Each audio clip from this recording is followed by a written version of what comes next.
Hey guys, you're in a nutshell with me, Ina. Ang pag-uusapan natin ngayon, ang panukalang or Bill C-12.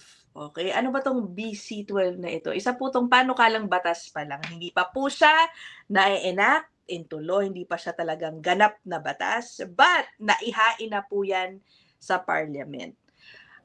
Kaya po kontrobersyal yang BC-12 dahil yan po ang magiging batayan kung sakali, okay? Kung sakaling mag-decide ang Canada na gawin yung tinatawag na mass cancellation ng mga pending applications sa IRCC.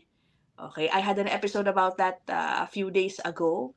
Alam nyo ba, apart from that possible authority that could be given to IRCC to do that, kumbaga cancellations en masse, may iba pa, okay, na mga powers na ibibigay sa kanila na malaki ang implications if they enforce it, if they want to, no? Yan po ang ating pag-uusapan. Okay, kasama si Attorney Jake Aguilar. Hello, Attorney Jake, and thank you so Hello, much. magandang hapon. Okay, teka. Ang kanyang email. Okay, guys. Email ni Attorney Jake. Ayan, gumagapang po dyan sa ibaba if you wanna get in touch with him. Okay, Attorney Jake, I know. I'm sure you've heard of the reports na sinasabi ng ilang immigration lawyers. Ay, nako. Itong BC-12, kaya yan inihain. Okay, guys, hindi pa po siya batas, ha? Baka yan ang gamitin daw ng gobyerno para masolusyonan itong backlogs na nangyayari in some streams na talagang extreme yung backlog, no? Baka daw mag-mass cancellation ng mga applications, ganyan. Do you share the same view? Do you think that is a Right. possibility? Possibility. So, sige, start na natin yung discussion, ano, Ina. So, kasi tingin ko medyo madugo itong i-discuss natin. Pero siguro Okay. start natin doon sa pinaka-basic. So, ano nga ba yung itong Bill C-12? So, tama ka, bill pa lang siya, hindi pa siya batas.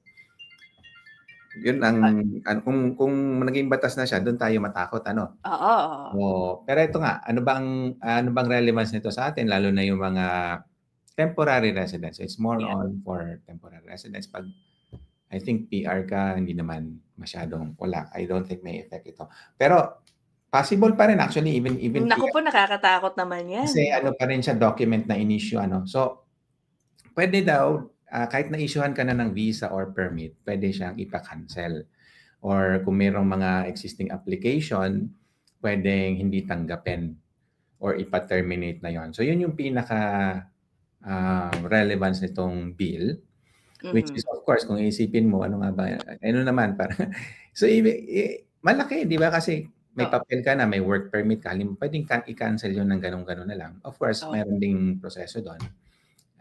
Pag may public interest daw, may ganun naman silang platilya, pero ano ba yung public interest na yun? Hindi natin alam. It could be anything. Exactly, it could be anything. So yun nga din isang immigration lawyer na interview. It can be, totoo yun, it can be anything kung ano yung interpretation nila doon. But the thing is, ganun na lang kadali nga i-cancel yung mga ganung klaseng documents. So parang dinagdagan pa nila yung pressure.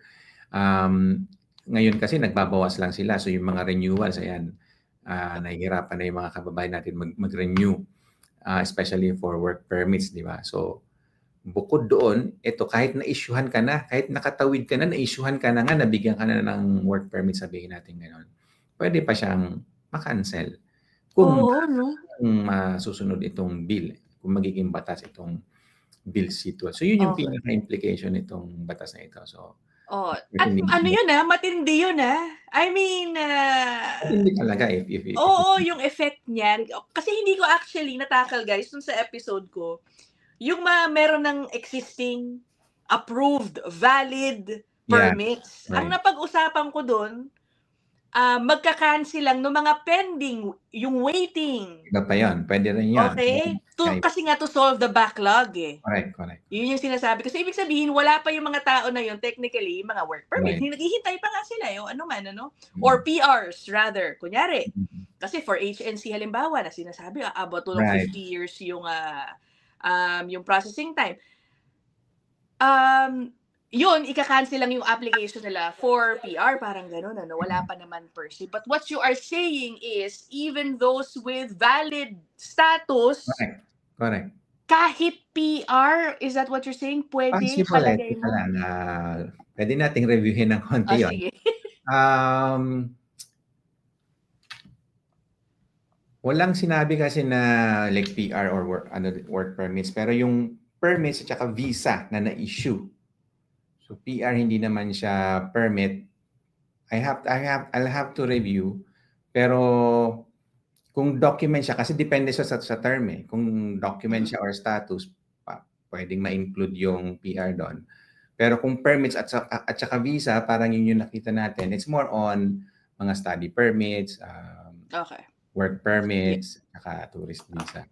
Hindi naman wag naman sana, no? Technically speaking, even a citizenship is a document. Diba?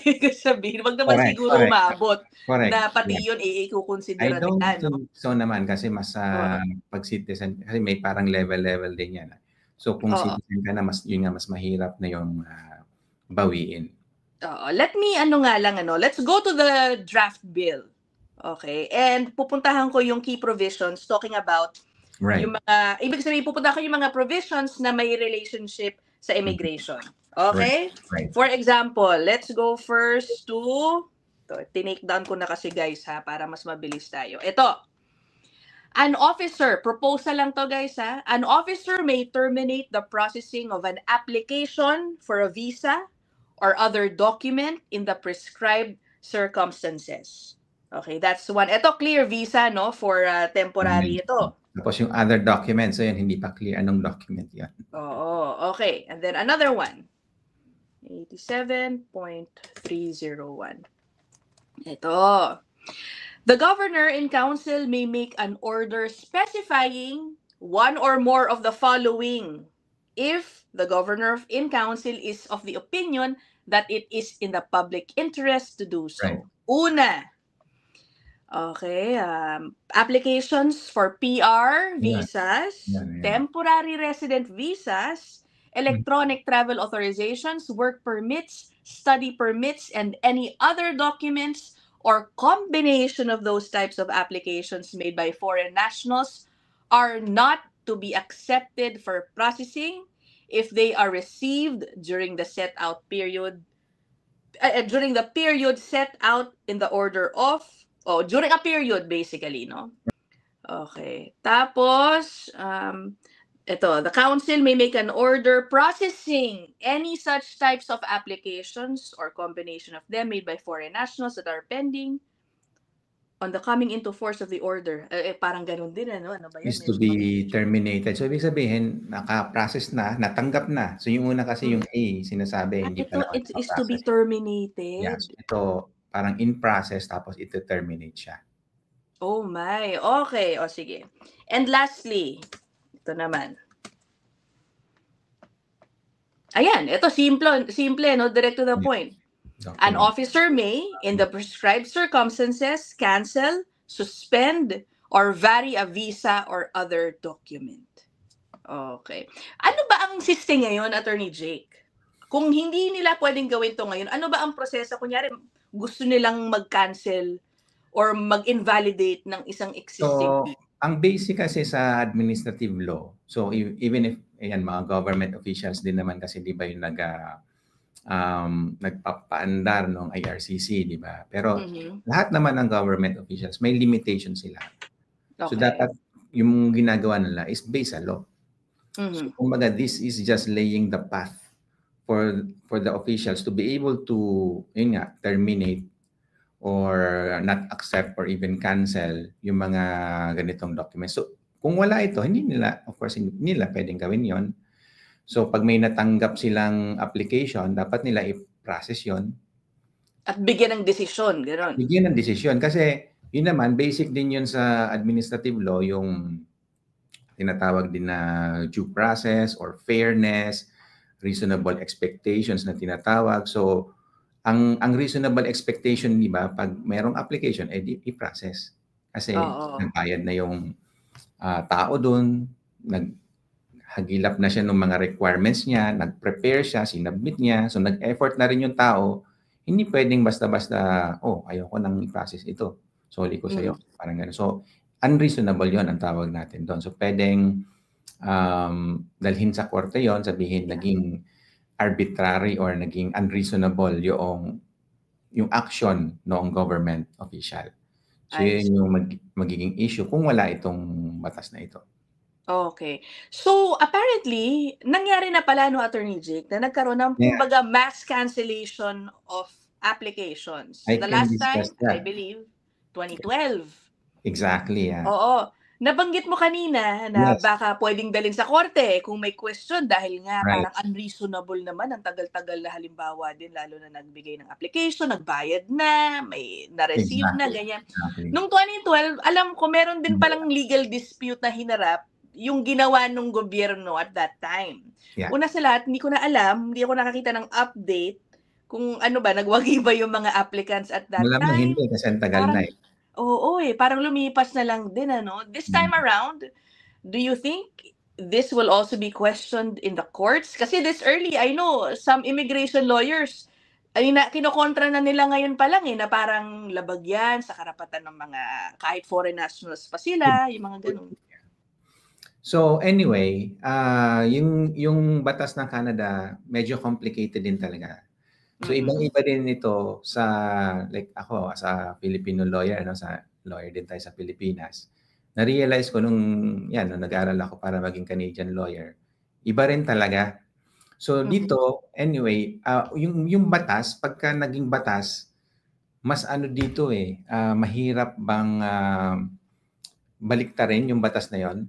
Oh, okay. May mga process din dyan, pero once kasi na sinabi nung government na ito, despite this, yung mga parang ganyan, despite the fact na alam namin na pwedeng ma-violate ito yung ganito, gusto pa rin namin ito maging batas. Parang ganun just to put it in simple terms.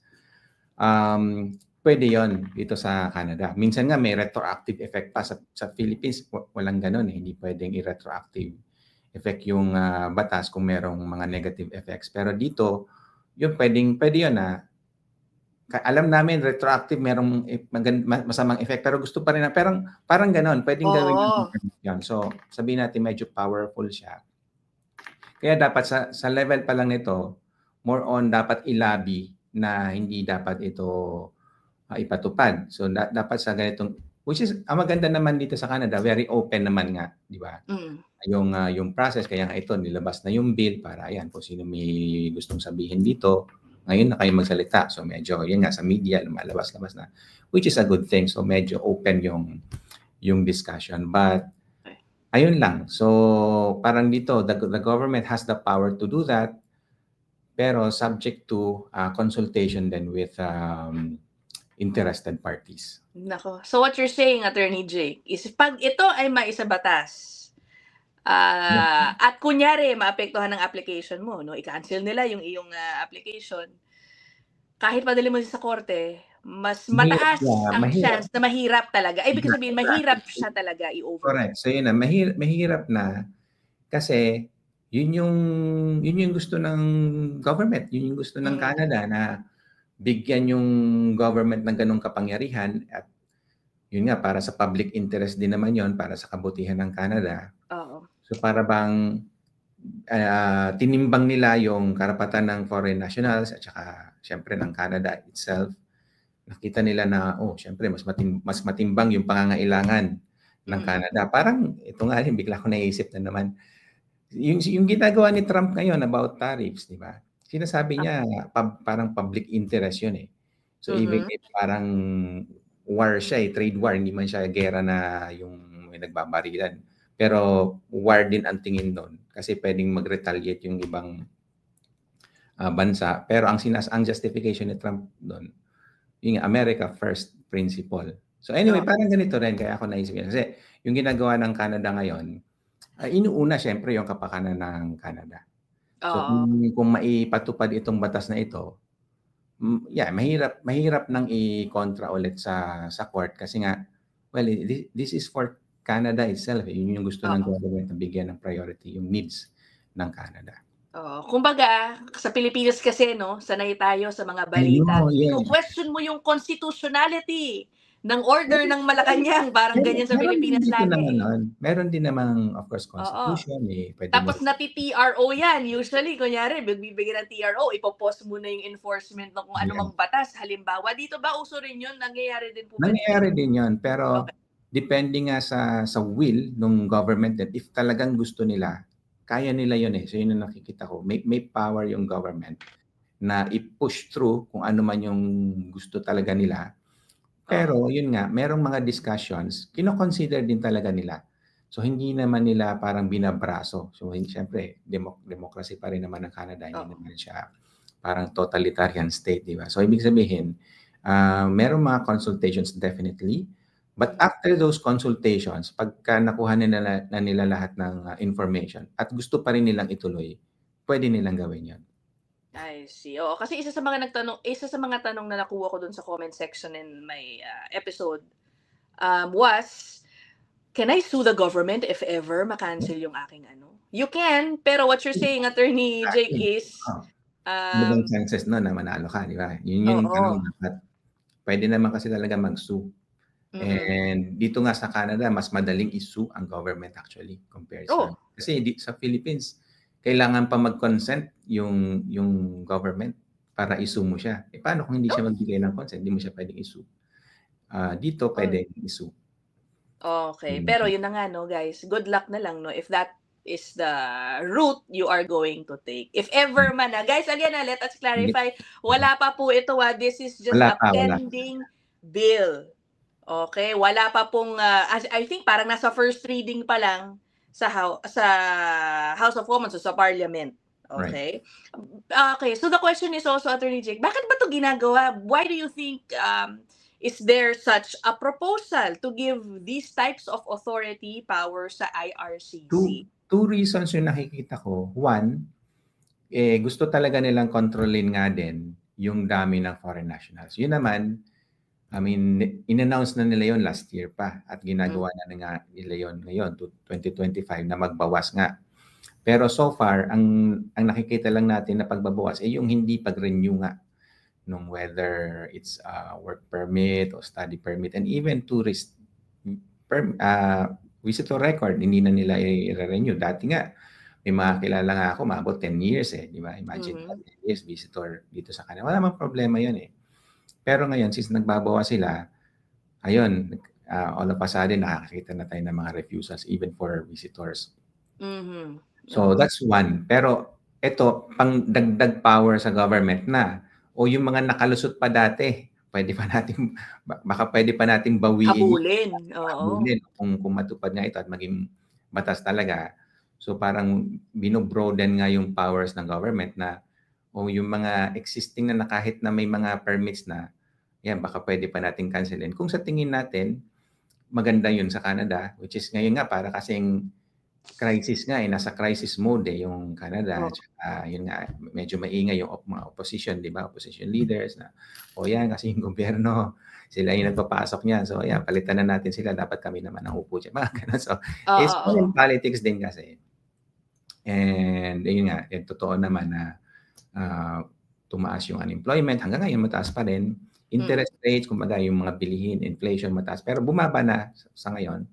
And then the other reason na nakikita ko, yung ano, yung discussions kay Trump nga with regards sa Oo. tariff at saka yung trade war. Si Trump kasi ano siya, eh, paano ba natin ano ba yung pwede nating i-describe na hindi tayo malalagot?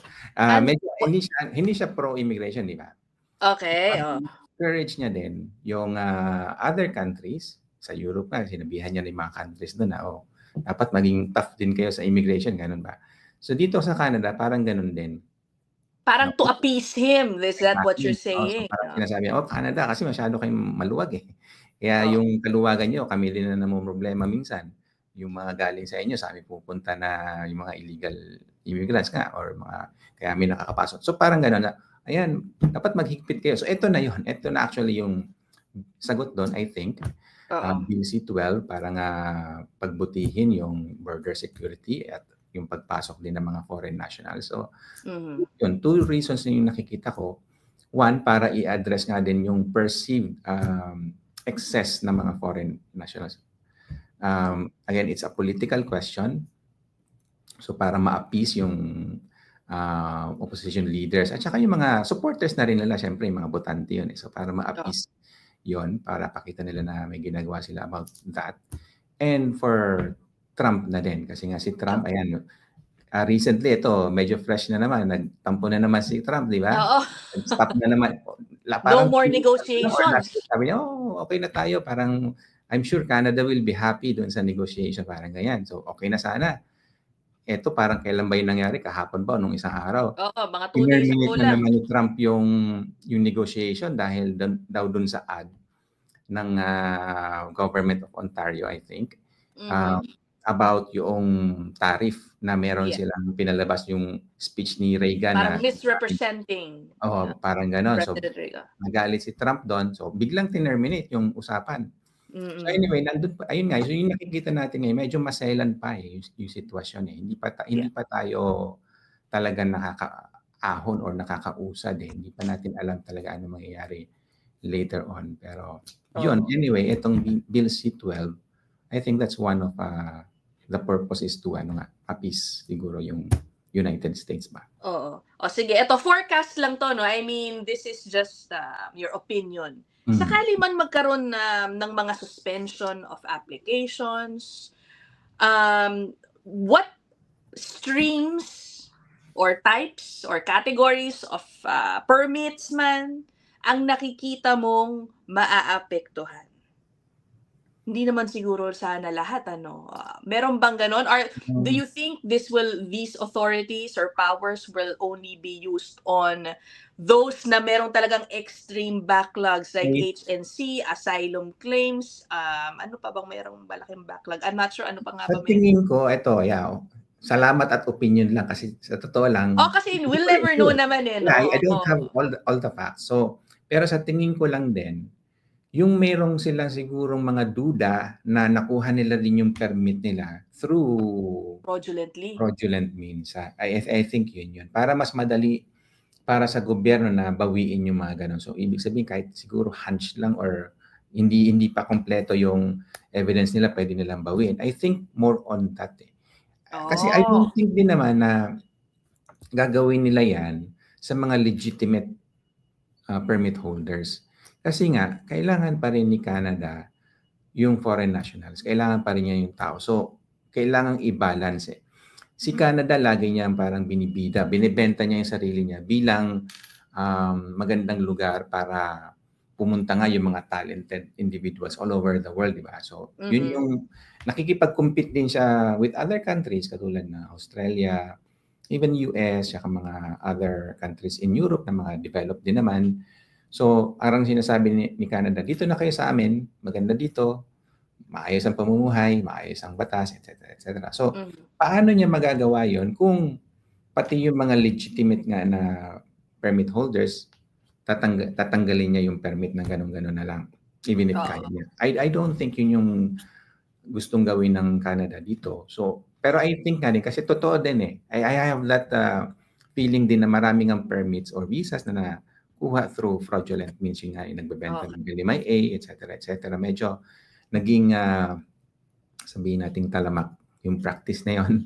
And dito tayo siyempre magdadagdag ng information kasi medyo may sabihin na natin may grupo. Ayan, hanggang doon na lang tayo. May mga grupo na talagang naging expert sa pagmamanipulate ng system na yan. So kaya nga maraming nakapasok, parang yan. Do you think they can do it? Cancellations? I think naging systemic. Na ang decision, ang factor ay kung saang bansa nang galing? I don't know. Depende na rin sa information nila kasi sila yung nagkakaroon ng mga information na ito. Pero that can be. That may be a possibility. Kasi yun nga, ito nga, opinion ko lang din, mukhang totoo eh, na talagang na-manipulate yung system kaya umapaw ba? So, sumobra din talaga yung dami. So, tama ba ako, Attorney Jake, tama ba ako sa intindi ko sa'yo? You think this will be used to cancel yung suspected, yung fraudulent, yung fraud, okay? Yeah. To address the fraud as opposed to addressing the backlog. Andun na yung sa backlog pero magiging maingat sila pagdating. Sobrang ingat nila doon. Okay. So Okay. talagang I don't even think na at least under current conditions I don't think na yun ang gagawin nila. So All right. I don't Okay. think na pupunta doon. Although sabihin natin kung ito nga maging batas, magkakaroon sila ng power na gawin yun, I don't think i-exercise nila. Kasi from what I know about Canada din naman so far, hindi sila ganon. Kahit na ginawa nila noon. Yung 2012, that's a different story. Ay If ba you yun? Okay, you okay. can, What makes it different this time, Attorney kasi Paris? dati, inanalyze ko na rin ng konti yun eh. Kasi nga usap, and ito by the way, ano ako doon, nung pagpasok namin dito sa Canada, kami yung huling batch actually, na nakapasok through the old rules. Yung mga sumunod na batch doon sa amin, ito, nagsabit ako 2004 pa, 2004. So yung mga sumunod na nag-apply, na naibalik yung application nila. After waiting for many years, so ganun dati talaga eh, maghintay ka 3 years, 4 years, yung application mo, closed pa siya, andun lang siya, nasa bodega lang ng Canadian Embassy doon sa atin sa Philippines. Pero hanggat hindi pa kasi nabubuksan yon, hindi pa siya official na application. Para bang okay lang yun, kumbaga ang naging dahilan doon, okay lang na isoli yun kasi hindi pa naman application yun, parang gano'n. Hindi pa namin to binuksan. So parang nandun siguro nga yung pinagtalunan sa court na kailan ba to magiging official na application. Kasi kung naging official na siya, hindi na nga nila yun pwedeng isole. Without this kind of law nga na pinag-uusapan natin, Bill C-12, kailangan process na nila yon. Kasi yun nga, yung legitimate expectation na sinasabi natin kanina, may expectation na yung tao na, uy, binuksan mo na, i-process mo na yan. Di ba? Parang siningil mo na ako, parang ganun. So ang naging depensa ng government at that time, hindi pa naman hindi pa namin binuksan eh. Andiyan lang siya. I see. Pinasoli namin sa buong buo. Okay. So what makes it different now? Why do you think the mass cancellations will not happen? Yung sistema nun dati kasi sobrang dami ng backlog din talaga, parang nilinis nila ngayon naman yung backlog is more on ano na lang nagkaroon ng of course nga we can always blame COVID for that na gulo yung sistema. And then sa ngayon naman yung mga AI implementation niya. So nagkaroon lang ng delay, I would say. Pero I'm thinking kasi temporary lang siya yung backlogs na yon. I see. Parang to you, it's more of an integrity issue. Yeah, exactly. At saka yung backlog ngayon, although syempre concerned siya kasi hindi siya ganun kalaki or katindi. Unlike nung yung nga circa 2008, I think hundreds of thousands yung nasa bodega ng embassy noon na parang natutulog lang. So yun nga, yung kami nag-apply 2004. Bago yun nabuksan, parang I think 2010 na yata. Oo, tagal na. Or 2009. So it took about 5 years para lang mabuksan. Ganun katindi yung backlog at that time. So I would say mas grabe yung sitwasyon nun. Yung ngayon naman, kahit pa paano, may backlog nga, pero kahit pa paano, umaandar siya. Tsaka hindi pa siya sobrang laki para gumawa ang Government of Canada ng isang matinding action ba. And then, by siguro baka next year, hopefully, yung in-implement nila ng mga systems, na siya, fully operational na siya. And in fact, may report na yung Canada na parang natapos na nga daw nila yon at nakakakita na sila ng mga improvements. So, I think yun yung magiging solution doon. Okay, well, we will wait and see. Okay, guys, again pending pa po itong bill na ito. Hindi pa siya ganap na batas at maraming nakaabang kung yan ba ay magiging ganap na batas. I'm not sure kung dadaan pa to ng mga debate na ite-televise, makikita na natin yan kung ano man ang mangyari. Anyway, thank you so much as always, Attorney Jake, for your Salamat din. insights. Okay, guys, we will end this episode here. I'll see you guys in the next one. Bye!